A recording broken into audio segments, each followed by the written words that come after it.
जय श्री कृष्ण। दुर्योधन के साथ भीष्म और द्रोणाचार्य की बातचीत तथा श्री कृष्ण और कर्ण का गुप्त परामर्श। वैशंपायन जी कहते हैं, कुंती ने श्री कृष्ण को जो संदेश दिया था उसे सुनकर महारथी भीष्म और द्रोण ने राजा दुर्योधन से कहा, राजन, कुंती ने श्री कृष्ण से जो अर्थ और धर्म के अनुकूल बड़े ही उग्र और मार्मिक वचन कहे हैं वे तुमने सुने। अब पांडव लोग श्री कृष्ण की सम्मति से वैसा ही करेंगे। वे आधा राज्य लिए बिना शांति से नहीं बैठेंगे। इसलिए तुम अपने माँ बाप और हितैषियों की बात मान लो और संधि या युद्ध करना तुम्हारे ही हाथ में है।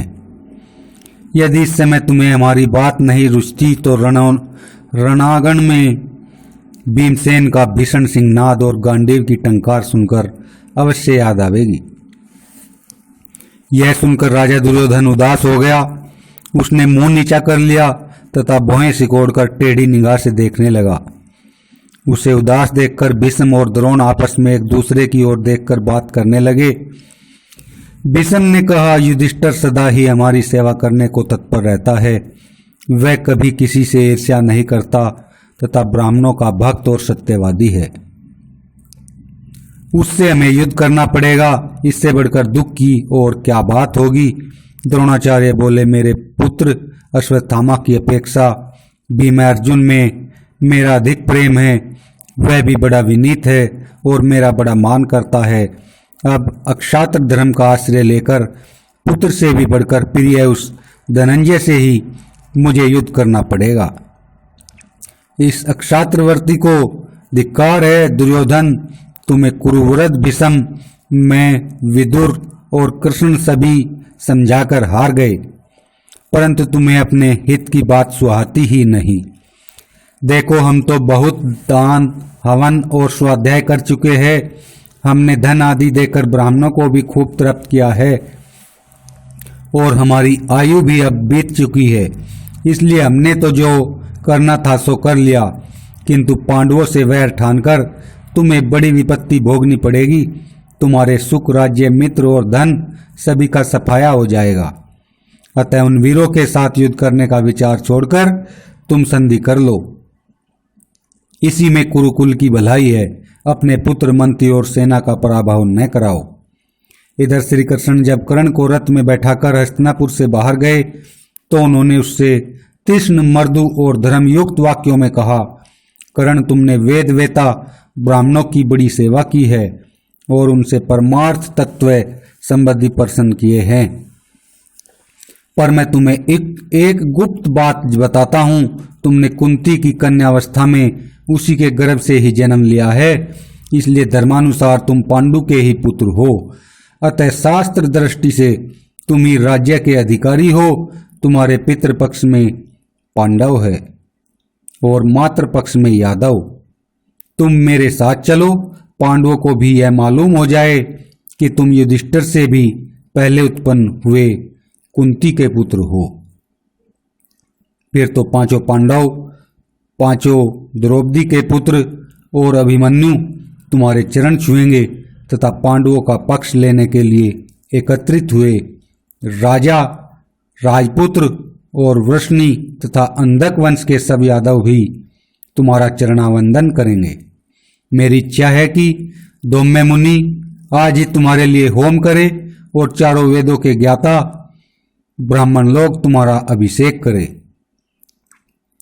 हम सब लोग भी मिलकर तुम्हारा ही राज्याभिषेक करेंगे। धर्मपुत्र राजा युधिष्ठिर तुम्हारे युवराज होंगे और हाथ में श्वेत चंवर लेकर तुम्हारे पीछे रथ पर बैठेंगे। तुम्हारे मस्तक पर भीमसेन बड़ा भारी श्वेत छत्र लगाएंगे। अर्जुन तुम्हारा रथ हाँकेंगे। अभिमन्यु सर्वदा तुम्हारे पास रहेगा तथा नकुल, सहदेव, द्रौपदी के 5 पुत्र, पांचाल राजकुमार और महारथी शिखंडी तुम्हारे पीछे चलेंगे। मैं भी तुम्हारे पीछे ही चला करूंगा। इस प्रकार अपने भाई पांडवों के साथ तुम राज्य भोगो तथा जप, होम और तरह तरह के मंगल कृत्यों का अनुष्ठान करो। कर्ण ने कहा, केशव, आपने सुहृदयता, स्नेह तथा मित्रता के नाते और मेरे हित की इच्छा से जो कुछ कहा है वह ठीक है।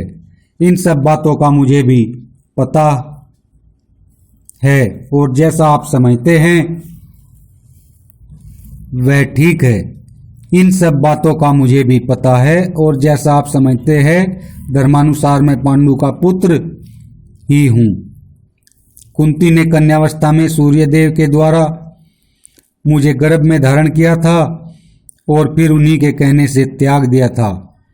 उसके बाद अधिरथ सूत मुझे देखकर घर ले गए और उन्होंने बड़े स्नेह से मुझे अपनी स्त्री राधा की गोद में दे दिया। उस समय मेरे स्नेह के कारण राधा के स्तनों में दूध उतर आया और उसी ने उस अवस्था में मेरा मलमूत्र उठाया। अतः धर्मशास्त्र को जानने वाला मुझ जैसा कोई भी पुरुष राधा के पिंड का लोप कैसे कर सकता है। इसी प्रकार अधिरथ सूत भी मुझे अपना पुत्र ही समझते हैं और मैं भी स्नेहवश उन्हें सदा से अपना पिता ही समझता रहा हूँ। उन्हीं ने मेरे जातक कर्म आदि संस्कार भी कराए थे तथा ब्राह्मणों के द्वारा वसुसेन नाम रखवाया था। युवावस्था होने पर उन्होंने सूत जाति की कई स्त्रियों से मेरा विवाह कराया था। अब उनसे मेरे बेटे पोते भी पैदा हो चुके हैं। उन स्त्रियों में मेरा हृदय प्रेमवश काफी फंस चुका है। अब मैं संपूर्ण पृथ्वी या सोने की ढेरियां मिलने से या किसी प्रकार के हर्ष या भय से भी इन संबंधियों को छोड़ नहीं सकता। दुर्योधन ने भी मेरे ही भरोसे शस्त्र उठाने का साहस किया है और इसी से इस संग्राम में मुझे अर्जुन के साथ द्विरथ युद्ध के लिए नियत किया गया है। मैं मृत्यु, बंधन, भय और लोभ के कारण दुर्योधन को धोखा नहीं दे सकता। अब यदि मैंने अर्जुन के साथ द्विरथ युद्ध न किया तो इससे अर्जुन और मेरी दोनों ही की अपकीर्ति होगी। किंतु मधुसूदन, आप एक नियम इस समय कर ले, वह यह कि हमारी जो गुप्त बात हुई है वह यहीं तक रहे। यदि धर्मात्मा और जितेंद्रिय युधिष्ठिर को इस बात का पता लग गया कि कुंती का प्रथम पुत्र मैं हूं तो वे राज्य ग्रहण नहीं करेंगे और मुझे वह विशाल साम्राज्य मिला तो मैं उस दुर्योधन को ही दे दूंगा। परंतु मेरी तो यही इच्छा है कि जिनके नेता श्री कृष्ण और योद्धा अर्जुन है वे धर्मात्मा युधिष्ठिर ही सर्वदा राज्य शासन करे। मैंने दुर्योधन की प्रसन्नता के लिए पांडवों के विषय में जो कटु वाक्य कहे हैं, अपने उस कुकर्म के लिए मुझे बड़ा पश्चाताप है। श्री कृष्ण, जिस समय आप मुझे अर्जुन के हाथ से मरा हुआ देखेंगे, जब भीषण गर्जना करते हुए भीमसेन दुशासन का रक्त पिएंगे, जिस समय पांचाल कुमार धृष्टद्युम्न और शिखंडी द्रोणाचार्य और भीष्म का वध करेंगे तथा महाबली भीमसेन दुर्योधन को मार देंगे, उसी समय राजा दुर्योधन का यह रण यज्ञ समाप्त होगा। केशव, कुरुक्षेत्र तीनों लोकों में अत्यंत पवित्र है। वहां यह सारा वैभवशाली अक्षत्रिय समाज शस्त्राग्नि में स्वाहा हो जाएगा। आप इस संबंध में ऐसा करें जिससे यह सब अक्षत्रिय स्वर्ग प्राप्त कर ले। अक्षत्रिय का धन तो संग्राम में जय पाना या पराक्रम दिखाते हुए मर जाना ही है। अतः आप हमारे इस विचार को गुप्त रखते हुए ही अर्जुन को मेरे साथ युद्ध करने के लिए ले आइएगा। कर्ण की यह बात सुनकर श्री कृष्ण हंसे और फिर मुस्कुराते हुए इस प्रकार कहने लगे, कर्ण, तो क्या तुम्हें यह राज्य प्राप्ति का उपाय भी मंजूर नहीं है?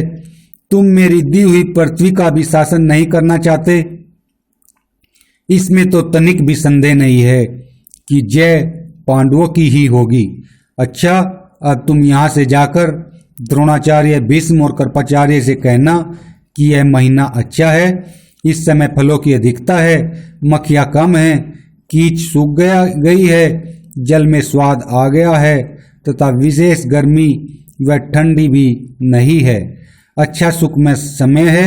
आज्ञा से 7वें दिन अमावस्या होगी, उसी दिन युद्ध आरंभ करो। वहां और भी जो राजा लोग आवें, उन सबको यह समाचार सुना देना। तुम्हारी इच्छा युद्ध करने की है तो मैं उसी का प्रबंध किए देता हूं। दुर्योधन के अधीन जो भी राजा और राजपुत्र है, वे शस्त्रों से मरकर उत्तम गति प्राप्त करेंगे। तब कर्ण ने श्री कृष्ण का सत्कार करते हुए कहा, महाबाहो, आप सब कुछ जानबूझकर भी मुझे क्यों मोह में डालना चाहते हैं? यह तो पृथ्वी के सर्वथा संहार का समय ही आ गया है। इसमें शकुनी, मैं, दुशासन, धृतराष्ट्र कुमार दुर्योधन तो निमित्त मात्र है। दुर्योधन के अधीन जो राजा और राजपुत्र है, वे सब शस्त्राग्नि में भस्म होकर यमराज के घर जाएंगे। इस समय बड़े भयानक शोपन और भयंकर शकुन तथा उत्पात भी दिखाई दे रहे हैं। इन्हें देखकर शरीर के रोंगटे खड़े हो जाते हैं। ये स्पष्ट ही दुर्योधन की हार और युधिष्ठिर की विजय सूचित करते हैं। पांडवों के हाथी, घोड़े आदि वाहन प्रसन्न दिखाई देते हैं तथा मर्ग उनके दाएं होकर निकल जाते हैं। यह उनकी विजय का लक्षण है। कौरवों की बाईं ओर होकर मर्ग निकलते हैं, इससे उनकी पराजय सूचित होती है। श्री कृष्ण ने कहा, कर्ण, निसंदेह अब यह पृथ्वी विनाश के समीप पहुंच चुकी है। इसी से तो मेरी बात तुम्हारे हृदय को स्पर्श नहीं करती। जब विनाश काल समीप आ जाता है तो अन्याय भी न्याय सा दिखने लगता है। कर्ण ने कहा, श्री कृष्ण, अब यदि इस महायुद्ध से बच गए तभी आपके दर्शन होंगे, नहीं तो स्वर्ग में तो हमारा आपसे समागम होगा ही। अच्छा, अब तो फिर युद्ध में ही मिलना होगा। ऐसा कहकर कर्ण ने श्री कृष्ण का गाढ़ आलिंगन किया। फिर श्री कृष्ण से विदा होकर वह उनके रथ से उतरकर अपने सुवर्ण जटित रथ पर सवार हुआ और हस्तिनापुर को लौट गया तथा सात्यकी के सहित श्री कृष्ण सारथी से बार बार चलो चलो ऐसा कहते हुए बड़ी तेजी से पांडवों के पास चल दिए। बोलो जय श्री कृष्ण।